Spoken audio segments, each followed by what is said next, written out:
diarahkan ke situ. Kenapa? Kalau iman sudah mengarah ke situ, ilmu sudah mengarah ke situ, nikmat sudah mengarah ke situ, takwa sudah mengarah ke situ, tapi nafsu yang bersama jasad kita ini nggak mau mengarah ke sana, maka dia harus diarahkan. Maka yang diwajahkan untuk berkiblah itu nafsu kita, alias manusia ini.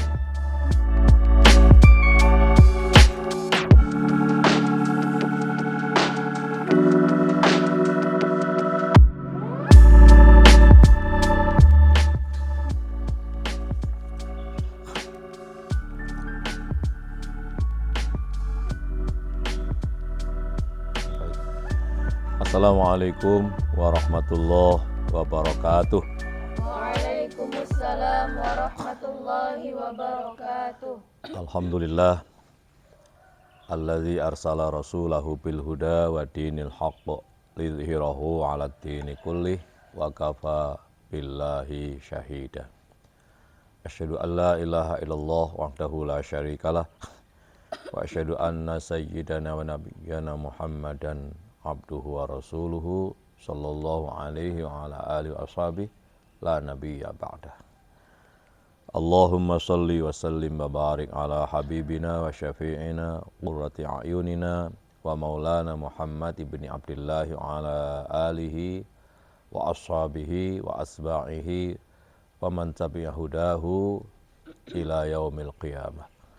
Amma ba'du, anak-anakku yang saya cintai, santri Ma'had Baitul Quran Nurus Sofa, baik yang ikut secara luring maupun secara daring. Ini yang luring baru 3 orang ya, 4 orang.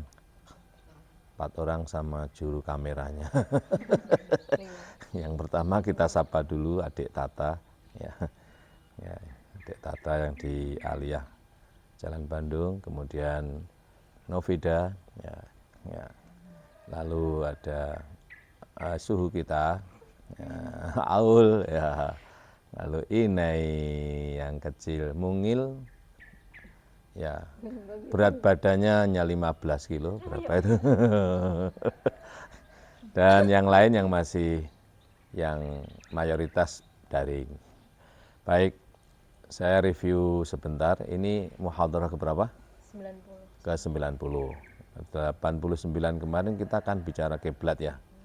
Sholat berkiblat dengan HP, itu maksudnya kenaruh HP gitu, itu sama dengan ada yang secara ekstrim mengatakan kita berkiblat pada HP. Kemarin sudah kita jelaskan kiblat itu sebenarnya apa.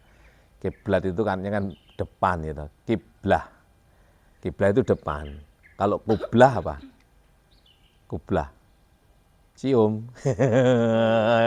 Kalau kublah cium, kalau kiblah depan. Jadi kublah cium. Kayak qabil itu kublatan.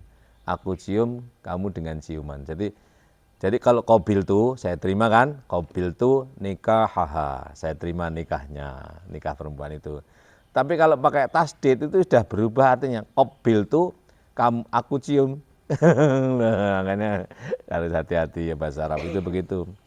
Qabil itu menjadi kublatan, aku mencium ciuman gitu. Tapi kiblatan itu kiblah arah depan. Maka kiblah itu yang diarahkan apa? Wajah. Maka wajah itu wajihiyah kiblatan, yaitu wajah itu wajah depan, arah depan. Nah, kebalikan wajah itu apa? Ya bukan wajah. Wajah kan di sini. Nah, wajah ini menjadi penting, kenapa? Karena simpulan apapun pada situasi jiwa atau apa seseorang dari wajahnya. Orang itu bukan dilihat dari lainnya, yang pertama dilihat adalah apa? Wajahnya. Wajah itu hadapan. Bukan sekedar wajahnya disolek atau enggak, tapi bagaimana kamu mengekspresikan wajahmu gitu. Dengan senyuman, maka wudhu itu yang terbanyak di wajah, anggota wajah ya lah. Ya, ini ada apa? Mata, telinga termasuk bagian dari hal yang dekat dengan wajah. Lalu kening ya, kening. Maka enggak perlu semuanya. Kenapa? Karena inti wudu itu wajah. Mensinarkan wudu'un, maka ada dia udin itu cahaya agama, bercahaya. Dia. Nah, apa bedanya dengan sinar? Cahaya dengan sinar itu beda enggak? Ya, kalau sinar itu nur, ya toh. Tapi kalau cahaya itu dia. Cahaya itu lampu dia. Jadi al-misbahu mudhi'un bukan munir ya. Jadi tapi kalau matahari itu munir. Asyamsu munirah. Jadi al-qamaru munir. Kalau asyamsu itu perempuan ya munirah, tapi kalau al-qamaru munir. Apa? Qamar itu rembulan gitu. Ya orang Arab bilang, kenapa kalau matahari dikatakan perempuan, maka sifatnya perempuan. Asyamsu munirah. Kalau al-qamaru munir. Ya, karena kalau matahari itu keluarnya siang hari. Ya. Kalau rembulan malam hari. Jadi yang suka keluar malam hari siapa?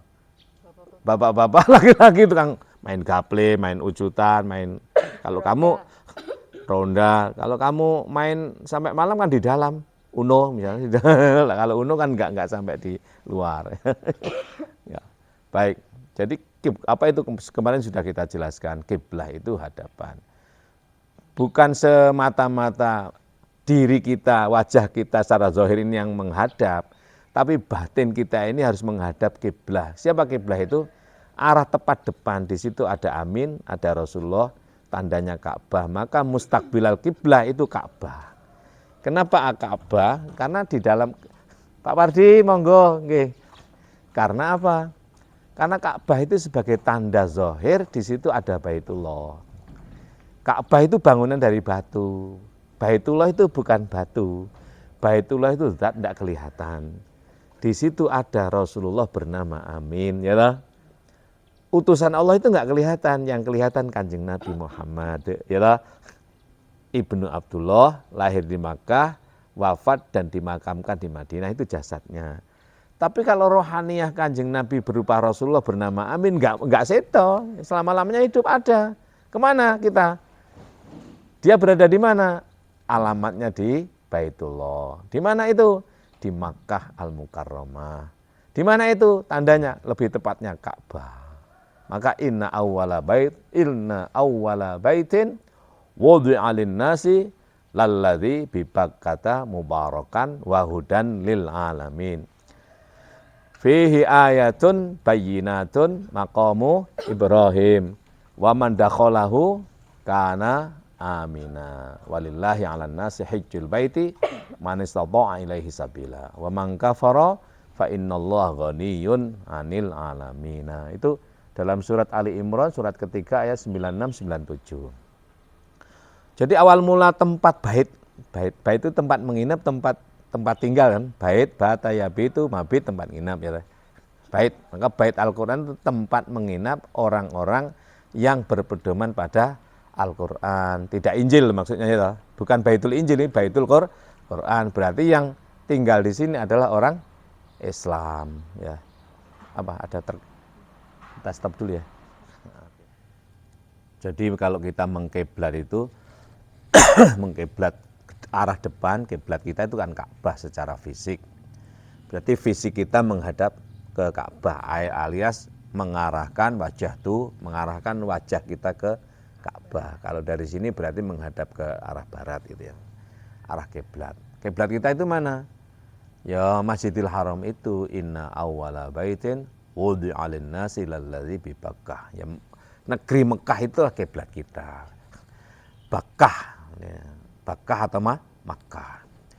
Kiblat kita itu tidak harus Ka'bah. Kalau orang luar Arab, orang di luar Masjidil Haram atau lain daerah itu ya negeri Mekah itu kiblat kita. Bakkah inna awwala baitin wudi'a lin-nasi lalladzi bi Bakkah mubarakan. Bakkah Makkah mubarakan. Wa hudan lil alamin. Itu menjadi hudan, menjadi petunjuk lil alamina terhadap ini apa? Alam semesta, alam insan di sini maksud. Menjadi petunjuk iman, ilmu, nikmat, takwa ke arah situ. Dan nafsu yang harus ditundukkan. Diarahkan ke situ. Kenapa? Kalau iman sudah mengarah ke situ, ilmu sudah mengarah ke situ, nikmat sudah mengarah ke situ, takwa sudah mengarah ke situ. Tapi nafsu yang bersama jasad kita ini enggak mau mengarah ke sana. Maka dia harus diarahkan. Maka yang diwajahkan untuk berkiblah itu nafsu kita, alias manusia ini. Nah, apa manusia itu? Ya sifat kikirmu, sifat sambatmu, sifat ngeluhmu, sifat malasmu dan lain sebagainya, kurang pandai bersyukur, nggak pandai berterima kasih, itu diarahkan kepada kiblah. Di situ ada Rasulullah. Di dalam situ ada Rasulullah. Jangan hanya mengkiblat, jangan hanya wajah yang mengkiblat, tapi rasamu kudu mengkiblat. Kenapa kamu nggak merasa ya? Karena terbawa oleh hawa nafsumu, kepentingan dirimu sendiri, egoistikmu itu menjadikan rasamu tidak muncul. Bukan tidak muncul ya, tertutupi itu. Jadi sifat egoistikmu itu menutupi rasamu. Gitu. Mestinya orang itu kan kudu rumongso, merasa. Apa yang merasa itu? Nikmat. Fabi ayyi ala'i rabbikuma tukadziban.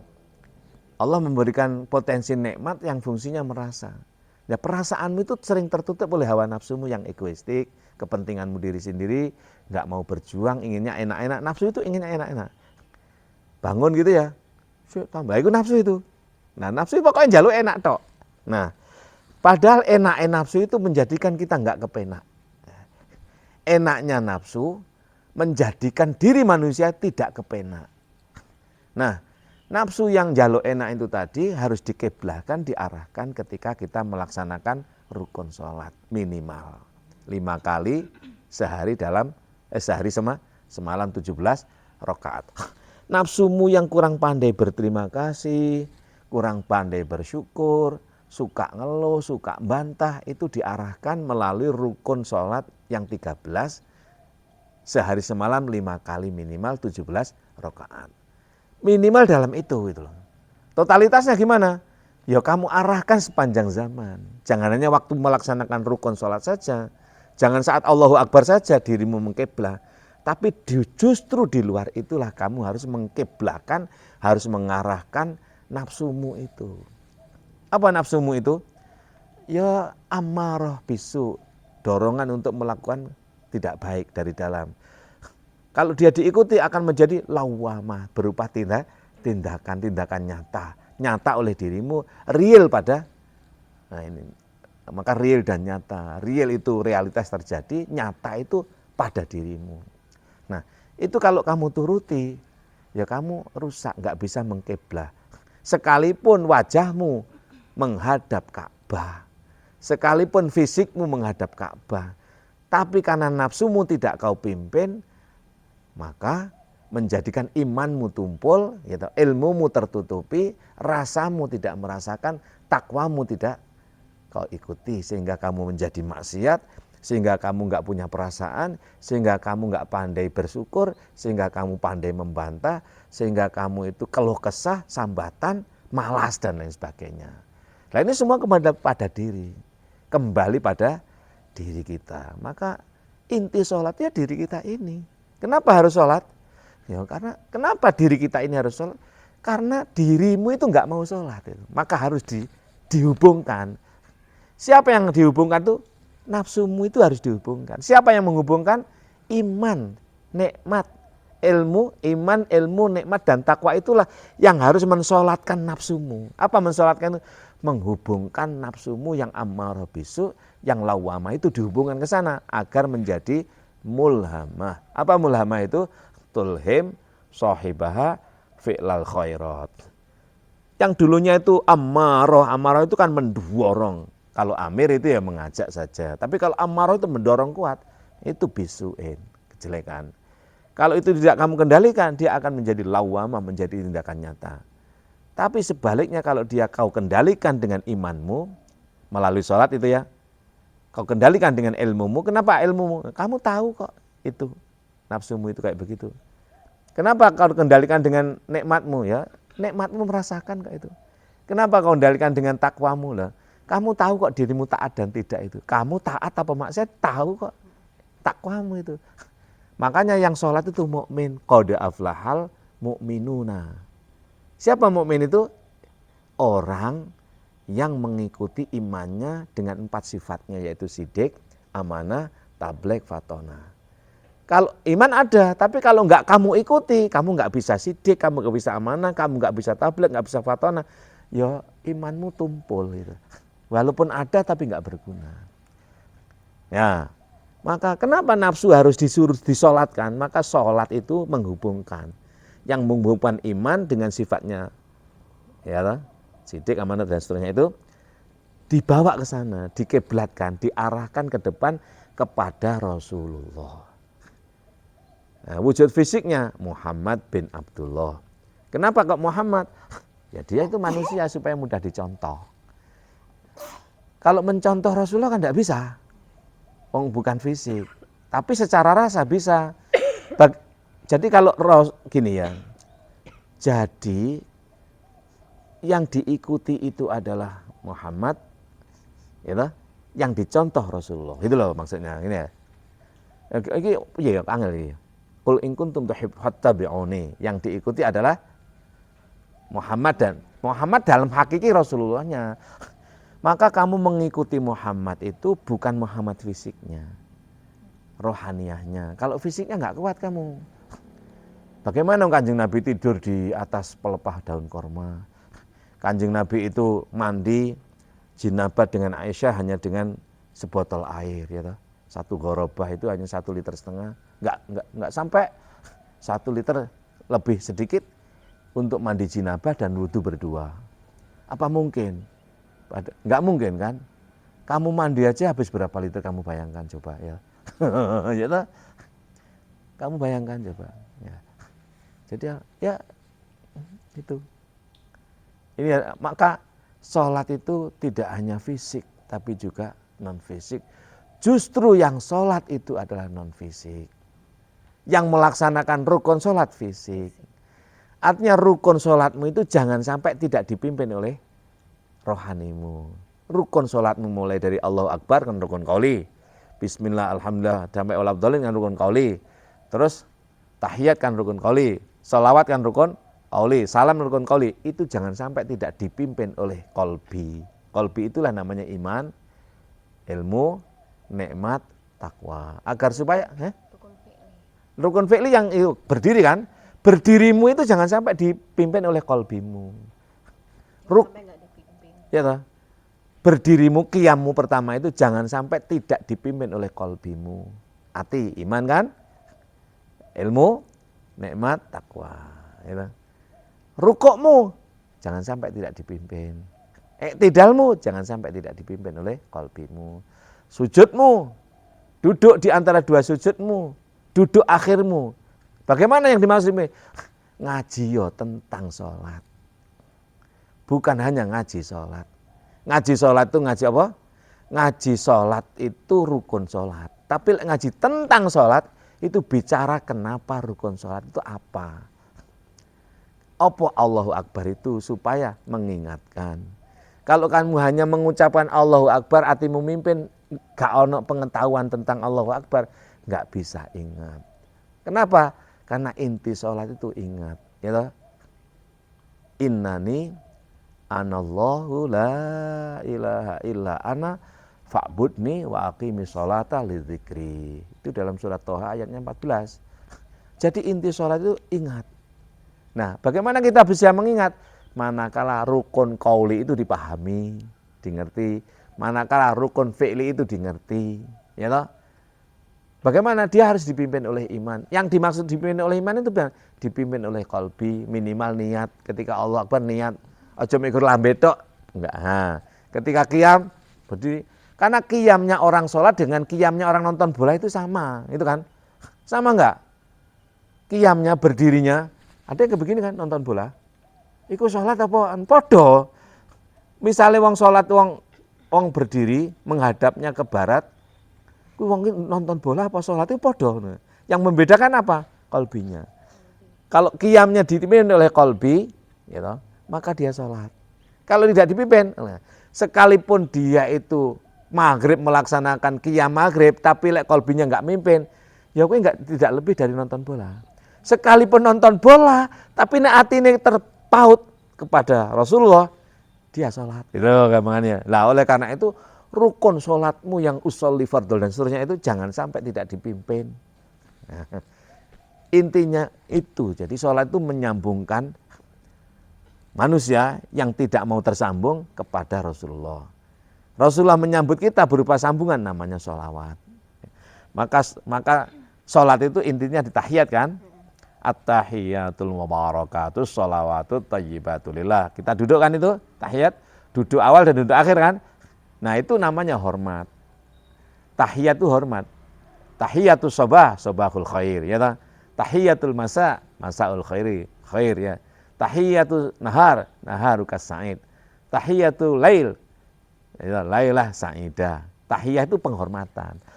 Maka kamu ketika tahiyat itu sama dengan memberi hormat kepada Kanjeng Nabi. Kanjeng Nabi menghormati kamu, namanya sholawat. Nah, sholat oleh diri mukmin, sholawat oleh diri Rasul. Sholat sholawat tergabung, maka lahirlah diri mukmin yang silah. Silaturahim. Maka hanya orang yang berhasil sholatnya yang bisa menyambung persaudaraan antar diri manusia atas dasar kasih sayang. Siapa yang kasih sayang itu? Mukmin. Bersifat batin.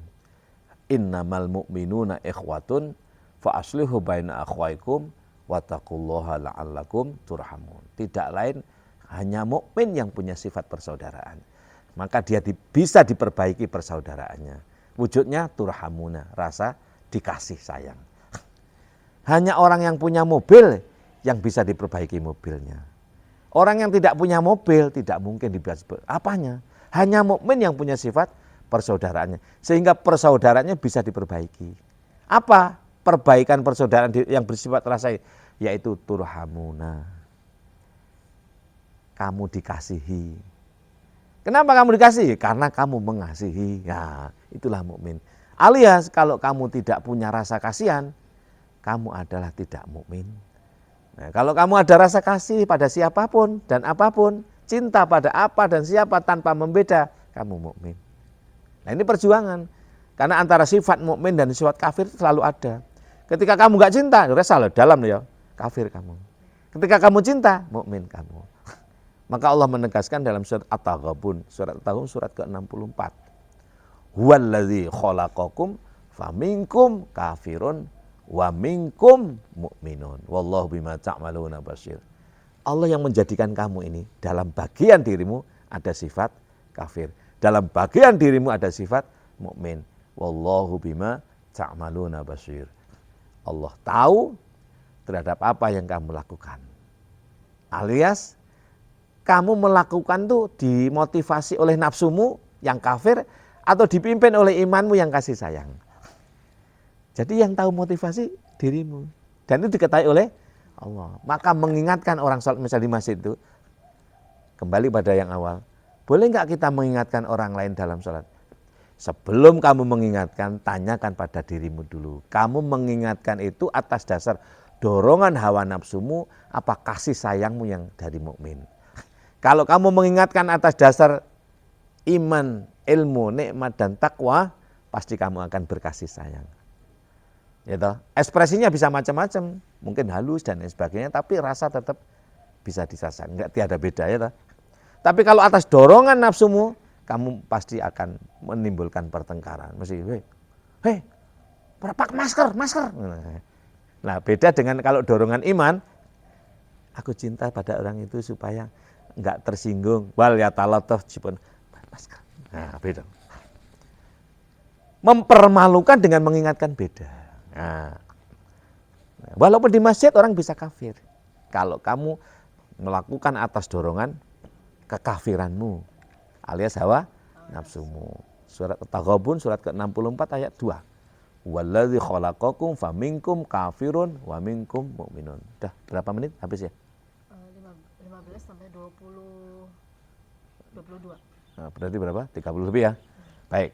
Cukup dulu, nanti besok kita bahas lagi, panjang bicara sholat ini, karena sholat ini menjadi awal mula yang diperiksa oleh Allah nanti, tidak nanti ya sekarang ini. Problematikamu itu apa? Ya kamu nggak perlu jauh-jauh, tanyakan pada dirimu sholatmu kayak apa. Itu kan. Sholatmu hanya terjebak pada rukun sholat yang terbatas 17 rakaat itu, apa benar-benar sholat yang sungguhan. Gitu. Kalau sholatmu hanya itu, maka ya kamu hanya terjebak pada rukun. Kalau kamu masih ngeluh, masih enggak strike, enggak berjuang, kamu berarti masih dikuasai oleh hawa nafsumu. Ya, enggak strong gitu. Maka orang yang berhasil sholatnya mukmin itu, wah enggak ada problem. Bukan tidak ada problem, banyak problem tapi enggak, apa ya, hidup ini problema itu loh. Hidup itu problema, tugas kita bukan menyelesaikan problem atau menghilangkan problem, tapi mengatasi problem. Apa jika kita atasi nggak ada problem? Kita atasi problem baru, atasi problem baru, atasi problem baru lagi. Sampai mati baru tidak ada problem. Kenapa? Hidup ini problema. Alias kalau kamu menghindar dari problematika, ya aja urip ngono. Selama kamu masih mau hidup berarti akan ada problema. Namanya kehidupan. Jadi al-hawayah al-muskilah itu. Kehidupan itu al-hayatu al-muskilatu. Hidup itu adalah problematika. Adanya problematika menunjukkan adanya dinamika. Maka dikembalikan pada diri kita. Kamu mukmin apa kafir? Kalau kamu menggunakan sifat mukminmu, kamu akan mengatasi problema itu untuk naik derajatmu. Tapi kalau kamu menggunakan sifat kafirmu, kamu akan ngeluh, kamu tidak mau menerima kenyataan, kamu alias sambat, terus menjadikan kamu lemah, mudah sakit, ya, nggak strong. Orang yang suka sambat itu akan sakit-sakitan. Ya. Maka orang yang ini strong, nggak ada problem, sehat saja, nggak ada problem. Ya, kalau ingin melariskan dokter ya sambaton. Abi anti dokter, bukan anti ya. Kalau nggak kepuasan, mama yang sering minta dokter dulu. Abi bukan anti dokter ya. Hampir-hampir nggak percaya. Gitu. Kenapa? Karena nggak pernah pas itu loh. Setiap oh bapak ini, nggak belas. Akhirnya ya ngarang-ngarang gitu loh. Akhirnya tak karang ben marem wong. Ya toh. Beli kasih obat pernah, sehari itu makan berapa? 12 3 kali. Sekali beli obat itu berapa? 2 juta mahal. Habis diminum sakit, akhirnya tak obong. Terus modar pisan. Lho waras.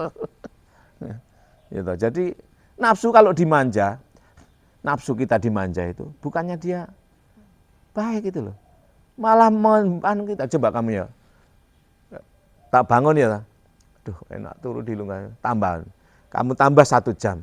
Nanti mulai tambah lagi. Akhirnya kamu lama-lama enggak kuat apa-apa. Ya. Tapi kalau kamu lawan, begitu bangun, alhamdulillah. Awalnya berat. Namanya awalnya berat. Tapi lama-lama sudah membiasa, akhirnya nafsu itu terkalahkan. Jadi siapa yang harus disolatkan, yang dihubungkan? Sifat manusia. Yang keluh kesah, sambatan, malas, itulah yang harus disolatkan, dihubungkan kepada Rasulullah yang bersifat amin. Nah, siapa yang menghubungkan? Iman kita, ilmu kita, nikmat kita, takwa kita. Agar nafsu yang amarah bisu itu tidak menjadi lawamah. Kalau tidak menjadi lawamah, dia akan mulhamah, mendorong kebaikan. Apa itu? Melakukan kebaikan. Kalau kebaikan kamu ikuti, timbul ketenangan. Kalau ketenangan kau ikuti, maka timbul rela. Rela dengan keadaan. Kalau sudah rela dengan keadaan, kamu mendapatkan ridha Allah. Kalau mendapatkan ridha Allah, kamu cinta dan apa? Cinta apa dan siapa saja tanpa beda. Kalau kamu sudah cinta dengan apa dan siapa saja tanpa membeda, kenapa? Ya sadar itu dicipta oleh Allah. Apa yang dicipta oleh Allah kita cintai. Apapun, siapapun dicipta oleh Allah kita cintai. Kalau sudah begitu, kamu akan bergembira. Kalau kamu bergembira, seluruh urusanmu beres. Kenapa? Orang yang bergembira dibersamai oleh Allah. Orang yang bersedih, mengeluh ditinggal oleh Allah. Maka dulu sering saya contohkan, Nabi marah kepada Abu Bakar, bukan marah ya. La tahzan ya Abu Bakrin, la tahzan innallaha ma'ana. Ya Abu Bakrin, la tahzan innallaha ma'ana. Hai Abu Bakar, kamu jangan bersedih. Kalau kamu bersedih, ditinggal oleh Allah. Tapi kalau mau bahagia, dibersamai oleh Allah. Dibersamai berarti bersatu kan? Bersatu berarti tauhid. Kalau kamu bersedih, kamu musyrik. Kalau kamu berbahagia, dibersamai berarti kamu tauhid. Kalau kamu tauhid, dibersamai oleh Allah, Allah maha segalanya. Tidak ada susah, tidak ada sedih, isinya hanya bahagia dan husnudon. Pasti ada hikmahnya di balik semuanya ini. Ono wae wis to, ora ono wis beres ya urusan. Ya apa enggak ono problem? Ono tapi ya diatasi nanti problem lagi. Wae enak wae guyang-guyu. Guyang-guyu mlaku-mlaku duit teko dhewe, ngono lho. Begitu ya. Wis mari kita akhiri sebelum kita lantunkan apa ya? Nahdiyah, salat Nahdiyah ya. Nahdiyah dan ya Badrotin ya. Kita dulu. Berdoa dulu. Bismillahirrahmanirrahim. Allahumma Allahumma kiti kita kiti kita sugih ati sugih ati sugih arta sugih arta Allahumma Allahumma jinem jitu jinem jitu Allahumma Allahumma hammu hamku hamku paham ilmu paham ilmu paham laku paham laku Allahumma Allahumma amin aman amin aman Allahumma Allahumma iman imun iman imun Allahumma Allahumma walik krim yang walik krembia cos pleng cos plang cos pleng cos plang cos pleng cos plang nah dia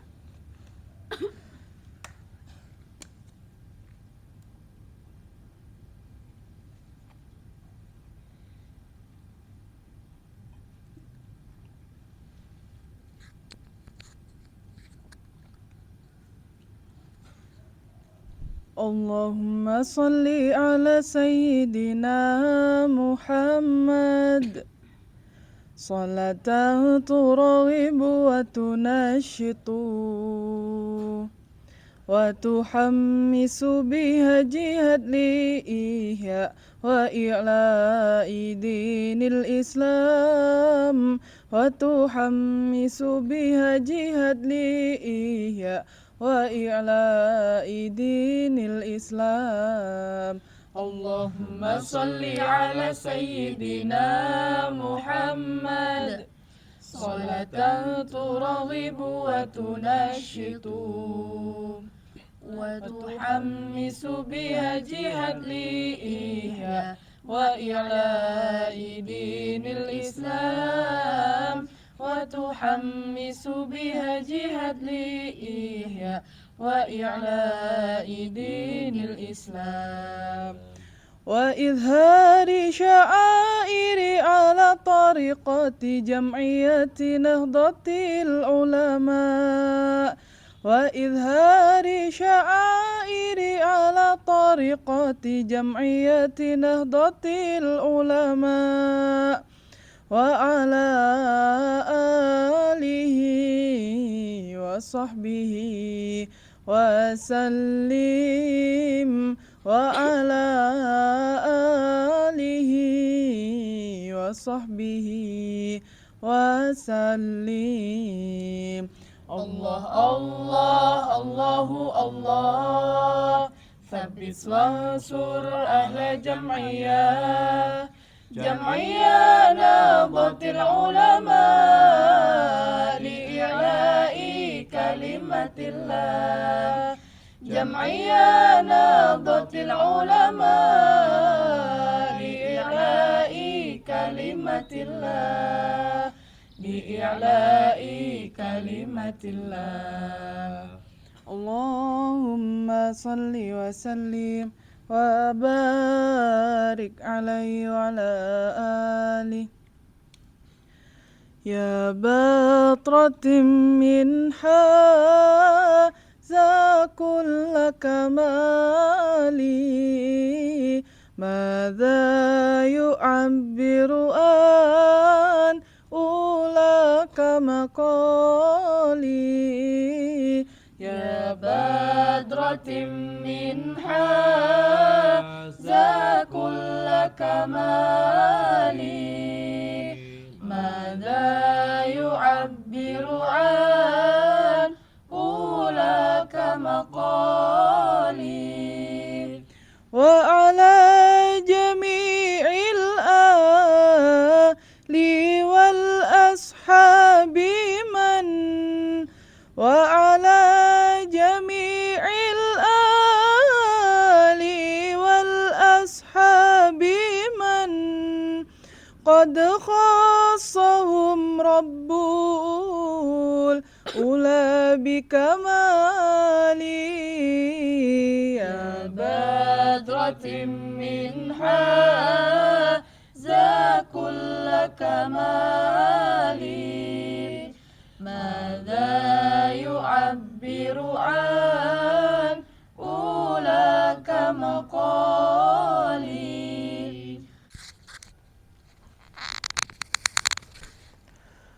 طيب نختتم وننتهي محاضرة اليوم بقراءة حمدلة Alhamdulillahi rabbil alamin wal afa minkum wallahul muwaffiq ila aqwamit thoriq. Assalamualaikum warahmatullahi wabarakatuh. Waalaikumsalam warahmatullahi wabarakatuh.